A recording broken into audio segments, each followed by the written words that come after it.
What's up, YouTubers and dronies? This is Mike for Drones Are Eagles. Real quick, I'm headed down Kensington soon to upload some more videos. But I had this documentary that I want to share with you guys real quick. It's not that long. It's actually a two-part documentary. The second one is Savage Sisters. I uploaded this before on my live chat. I showed you guys. But that was like last year. A lot of my new subscribers didn't see it. You probably saw it on YouTube. But at Savage Sisters, some lady Sarah opened up this little thing to help the people in Kensington Avenue, and they had a little segment down there, and I want to share that with you guys.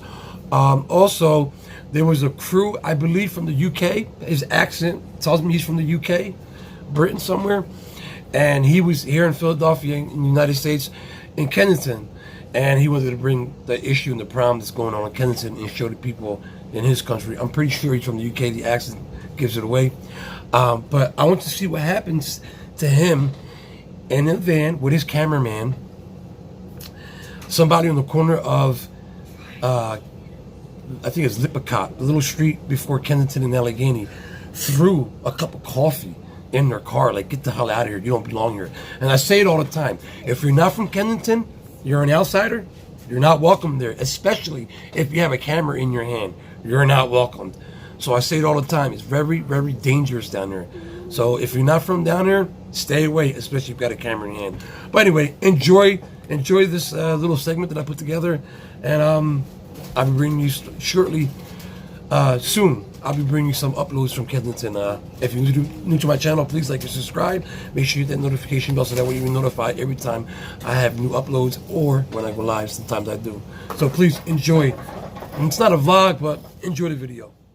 Of it alone is frightening, and when you see the reality of it, your heart just breaks. A new flesh-eating drug heaping further misery on the drug addiction crisis in America. Our US correspondent David Woywood's just returned from Philadelphia. Good evening, David. Good evening, Michael. Yes, look, it's confronting stuff. We visited one of America's great cities, Philadelphia, and we witnessed it being savaged by this new drug. Now, it is called Tranq. It is highly addictive, and users, they are openly injecting and dying on the streets in broad daylight. The scariest part about all of this, however, is that lawmakers still don't have much of a plan in place to try and curb its rapid spread.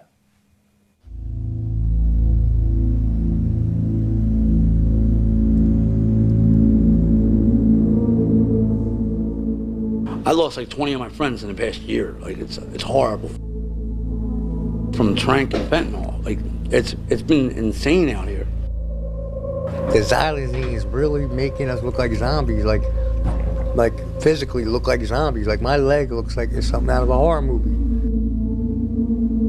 Hooked in a vicious cycle of brutal addiction. Zombie-like victims, slumped and barely conscious, they line these streets openly, injecting themselves and each other. They are the tragic face of America's latest desperate drug emergency. Old heroin, you can go 8 to 12 hours without doing a bag. This is like 2-3 hours later, you're starting to feel sick already. And that's because here, under this train line in northern Philadelphia, drug dealers have perfected a cruel new cocktail tormenting those at their lowest point. I OD'd like 13 times in that 1 month because it's hard to adjust to it. They're cutting heroin, but more often fentanyl, with a powerful animal sedative called xylazine. It's a lethal mix known simply on these streets as Tranq, and it's supercharging America's raging opioid crisis. And you can see there's still gauze in there. See the gauze? Yeah. That's why it's not healing all the way. It's taking lives and limbs. I did inject it. I haven't injected there since then. Yeah, but that it can pop up anywhere is what I'm sort of saying. Yeah. But I definitely hit there. And it popped up down here too. The drug rots human flesh. It's quite literally eating them alive. Like all this was open like a month ago. Basically from my knee all the way down to my ankle is like no skin, like all exposed. Here, Tranq users rely on volunteers to clean and dress their injuries, most far too gruesome to show. Oh, man. It's a painful process, but a crucial one. That's where the tendon is. I know for sure that I'm going to lose at least one of my legs. One thing that you don't really get prepared for is the smell of these wounds, that fetid stench of infection, and it's infecting so many people here in this clinic. Kensington and Allegheny, this is like a drug central right here. I used to live right there on that corner. Few know the deprivation and the desperation on these streets better than Jose Castillo. I've heard these streets here described as the Disneyland for Oh my addicts. God, yeah, it's an open air market. Like, it's literally a third world country in the United States. For years he lived, and more than once, almost died here.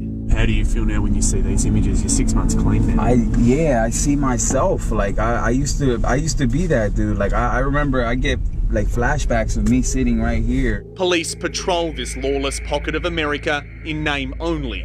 It's drug dealers and their masked henchmen running these city blocks. Is it dangerous for us to be around here? Yeah, definitely. Especially like with cameras and stuff. Like A warning realised just seconds later as a street enforcer made it clear. No. See what I'm saying? Hurry up, pull off. Go around them and get away. Yeah, get Observers aren't welcome. A hot coffee pitched through our window, a stroke of good fortune according to our guide, Jose, adamant it could have been far worse. Whether by gun or needle, life in Kensington, Philadelphia is cheap. Look at that guy, he just probably OD'd right there. Has he? The lucky ones are revived only to relapse again and again. It must have been fentanyl because he got Narcan once and popped right up. But xylazine is not an opioid and doesn't respond to life-saving Narcan treatments. Around a third of all overdose cases here in Philadelphia are found to contain xylazine, and authorities say the drug is spreading at a breakneck speed, racing across the United States and even overseas.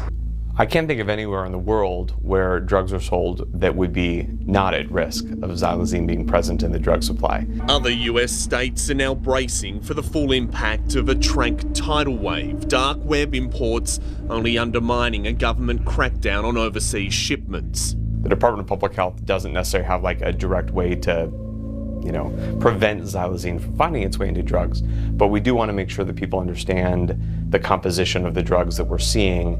Withdrawal from trank is ferocious, its price only keeping addicts coming back for more.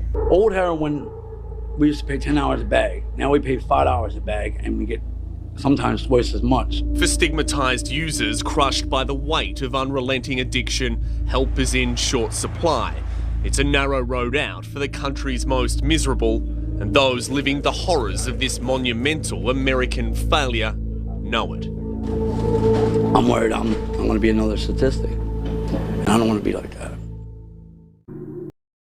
Got up this morning and I'm feeling nothing. Receipt from yesterday, pop out on my jeans. Oh, the date was 24th of July. You hold my hand for the first time. That was a time.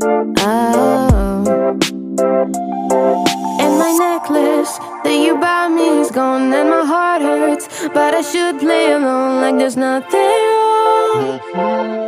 Nothing wrong. I can't